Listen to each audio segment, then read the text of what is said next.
You've got an appointment with Sanctuary of Reality, my comic review series. Today we focus upon Church and State Chapter 11 in Cerebus, issue 62, titled Appointments.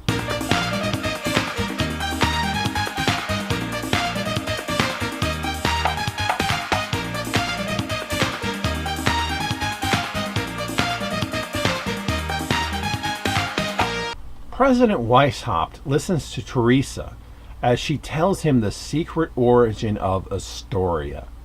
Let me try to summarize as succinctly as possible.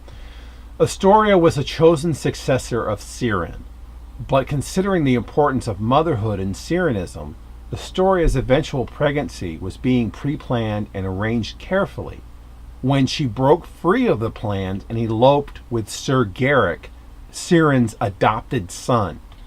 Astoria also got pregnant a lot earlier than planned, and during her final month of pregnancy, vanished, returning some time later with no child in sight.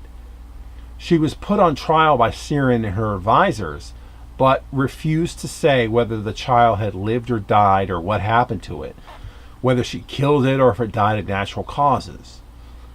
Needless to say, this led to Astoria founding Kevilism. Teresa's story is interrupted when Lord Julius and Duke Leonardi drop in, demanding Weishaupt's full attention. They're upset with the lack of a financial windfall from their new alliance with him in the United Feldwar States, and they threaten to leave.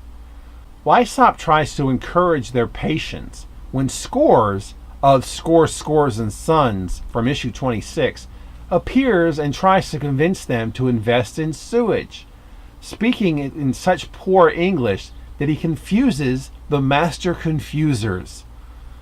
Weishaupt demands to know how Scores got in. Seems his assistant Hedges was busy finding out who Bishop Powers chose to be the new Eastern Pontiff. Who is it? This is the first issue of the series in which Cerebus doesn't appear whatsoever. And it won't be the last. There's a total of 20 issues out of the 300 that Cerebus doesn't appear in.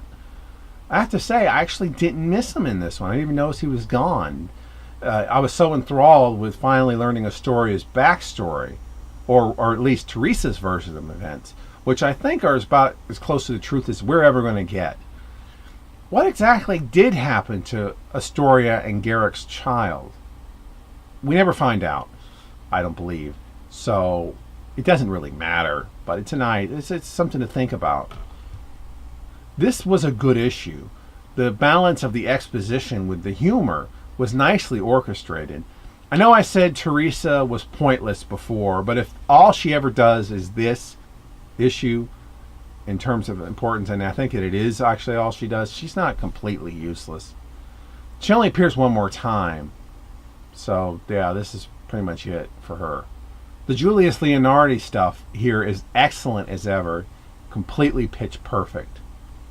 Next time, a different kind of mind game.